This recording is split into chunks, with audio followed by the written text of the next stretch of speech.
Ashirwad Pipe Private Limited manakas ngito ding jong katayong kalayo ban penlong ika program pen I nong muna yaki jingmentoy bat ki rukom penon kam yaki HDPE pipe lani ki pipe jeri ki belong ki bak hamred door bat kam ne slam ban u pipe nar ne GI pipe ya kete ki jing pen I nong muna la penlong hapalau ko OPSU SEPHE Western Circle hakabalay don langru u Bikram Sharma associate partner jongka Saniko Marketing Corporation Guwahati Ubrigu Pand, Senior Engineer ke Ashirwad Pipe Private Limited, USDO ke PHE Nongstoin Division ubat Blues Imli, ke officer bat staff ke PHE, ke kontraktor bat kiway.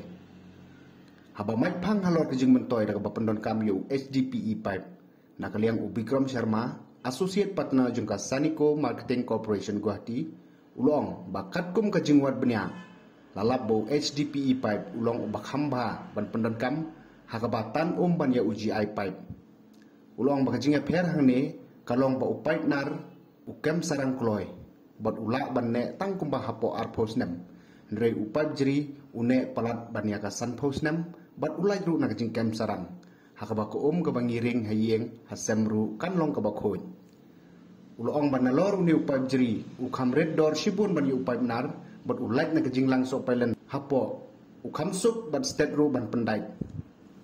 Kadbana kaliang jong Ubrigu Pan Senior Engineer ke Ashirwad Pipe Private Limited lo agi jong batay babanya halor kumno ban pendon kam ne ban pendai yu uni pipe lengba ki lightly ki benta kita ki kan bentup ya ka butt fusion joining electrofusion joint but mechanical joint lani compressing fittings na kaliang ki kontraktor bat nong tre ketanat PHE kilayo ban yatai bat kli shibun ki jingkeli hakapala yo ru ban pensai pat dakite ki he opsar to 40 mm size, small size. You can cut it with this cutter. And there is a butt fusion machine, which is a simple heater. We just heat the pipe, put it here, both the sides, one pipe here and one pipe here. Then we join both the ends and it becomes like this. The joint becomes like this, and this is strong enough to hold lifelong. It will not break. Even if one tries to break it, it will not break. So this is the benefit. It is fast, easy, and this pipe comes in roll.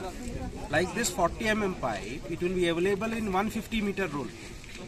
So you don't need to join 6 meter pipes, small pipes.